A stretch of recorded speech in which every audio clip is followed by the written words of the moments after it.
Welcome, everyone, and thanks for tuning in. It's been, wow, probably at least 6 months since the last vlog video highlighting. I have been completely smashed with the business and traveling to and from Australia to the States. I think I've done 4 trips now in the last 9 months. So that's been taxing, but let's jump right into it. Today's topic is going to be raising capital while knowing that it's intimidating and exhausting. There's a few do's and don'ts that I wanted to get into with y'all. I think it's important to understand that the emotional ramifications that go through the capital raise, the impatience, the grit, the perseverance that everyone talks about, writes about, going through it. It's not an overnight journey. It takes a long time. Lot of conversations, a lot of no's. But doing it right and setting yourself up for that exhausting journey is definitely going to be rewarding if you stick to it and you do it right, and you get people that can help you to get through it. So without further ado, let's just get into it, right? So I think for myself, and what I've learned over the last several years doing this is the first thing is you got to think about suitability, right?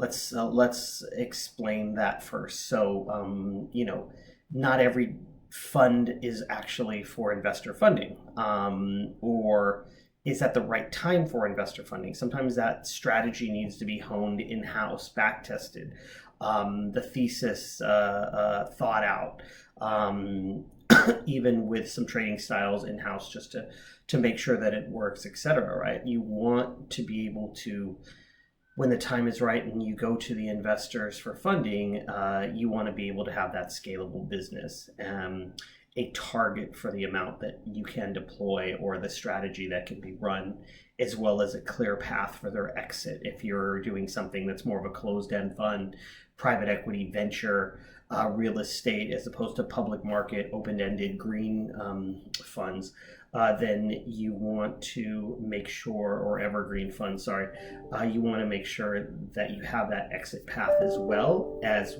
and mitigations to when you're going to be able to get out. As I mentioned, work out how much capital you want and how you're going to deploy it. Have a plan, right? Have the presentation that dictates how you plan to deploy that. Link to milestones of things that are going to happen over the next 12, 24, 36 months, right? And ask for enough capital to sustain that runway through, if you're in a private structure, drawdown structure, etc. So make sure you're thoroughly thinking about all of this before you start approaching investors. Research the investors' experience, right? What's their deals, their exits? What have they done in history? There's databases that capture a lot of this information and can help you make sure you approach what would be suitable investors. It's a waste of time to approach unsuitable investors. You're wasting their time, wasting your time. You're spinning your wheels, and you're not being productive. Fourth, I think, take your time, right? It's a process. It's not an event. Raising capital takes time. It's going to absorb thousands of, C-level suite hours or executive or principal's time over a 9 to 18 month period. That's just the way it goes, right? Some people get lucky and they get money in faster, but generally that is maybe not the case, right? That's the tails. So again, prepare to spend thousands of C or principal level hours over a 9 to 18 month period to get that raise done.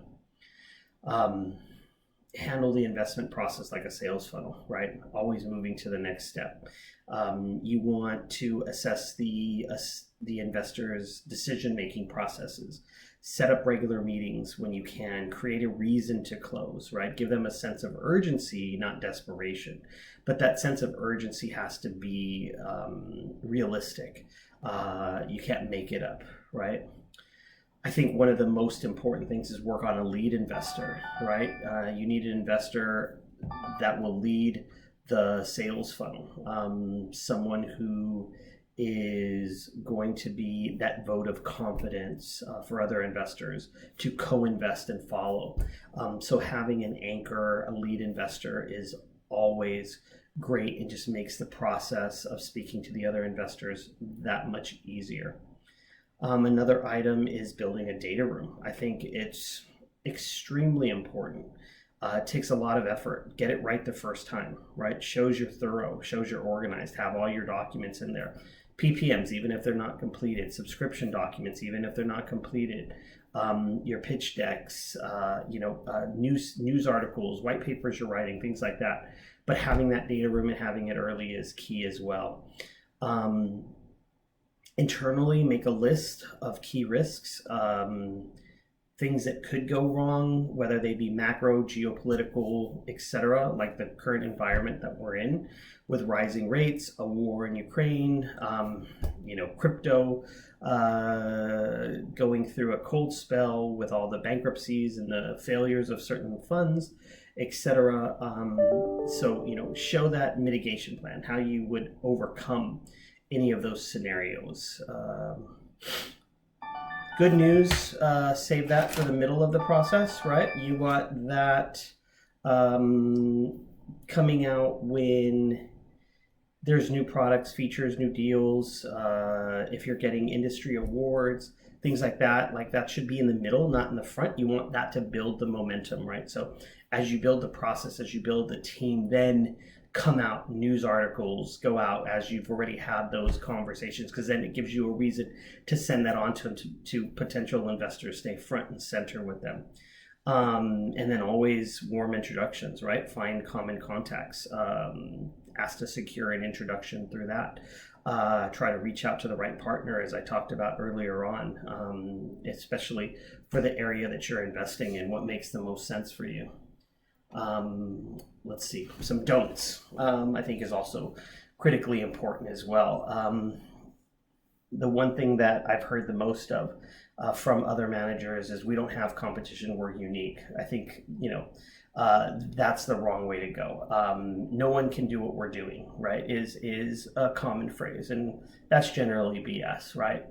You want to show your competition, even if it's not the direct exact same thing, but if you're in a macro player, you're in digital assets, or you're doing private equity buyouts, or you're doing venture, seed funding, or whatever it is, you're not the only one doing there. And you do have people that are your competition, even though you're not the same apple to apple, or, green apples to red apples, etc.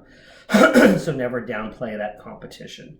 Don't be sloppy and unprofessional. Always maintain an air of professionalism. Be prompt, show up, and expect respect.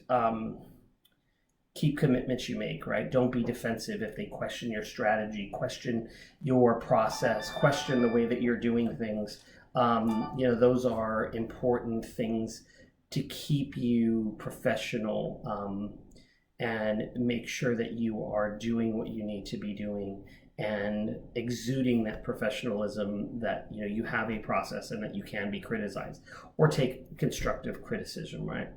Don't overcomplicate the pitch deck. This is a document. It's 12 to 20 pages. Try to keep it as simple as possible. Quickly and articulately communicate the value story. Why you explain the concept, go to market in 10 minutes, right? It doesn't have to be a long drawn out, I've sat through pitches where the portfolio manager, CIO, founder of the investment team spends an hour walking through the pitch deck. That's a little bit too much information. It's good to keep yourself organized in the way that you want to pitch to the potential investors, but it's a relationship, right? When you're out on a date, you're not the only one talking. And if you are, that's probably why you're not getting second dates. So it's a back and forth, right? They need to feel comfortable with you, ask questions for you. You want to ask questions of them. You want to make sure that they're the right investor for you. So again, don't overcomplicate the pitch deck. Jargon. Don't use jargon. Avoid slang, technical explanations, right? Explain what you do. Explain it like you're speaking to children, right? In kindergarten or first grade, if you were doing a show and tell presentation. What pain do you want to solve? What makes you the best in the field? And make that as simple as possible. Your ability to deliver that as simple is what's going to make you sell and make other people believe in what you're doing. All the jargon and dense technical explanations are just going to probably make them either take longer to make a decision because they'll do more research, or just walk away because it's too difficult for them to want to dig in. And don't oversell. Don't seem desperate. The capital journey is not going to be a smooth ride. There's going to be a lot of challenges. Don't hide bad news. If you're down, don't cover it up. Put it out there. Put it out there with your perspective. Why it occurred. What'd you learn from it, right? Be optimistic. Don't, the people who skip months or don't put their returns in that month, their quarterly update, because they were down, are really just being untruthful and really amateurish. Investors don't like that. Don't try to hide behind that. Put out there why you're down. If you're down, write about it, talk about it, what you learned, or the lessons that you're learning from that. Investors will appreciate that more than you not telling them or hiding it. With that, I think we're at probably one of the longer videos that I've done. So I do appreciate your time on this, and look forward to some subsequent videos, hopefully without the delay that we had on this one. I help early stage companies and fund managers navigate growth and funding. So talk to me, reach out, info, or run to clearglasscap.fund or Google Clearglass Capital Partners, and hit me up on the webpage through the speak to me, or leave me a message links. Thank you for your time. I appreciate you watching. Take care.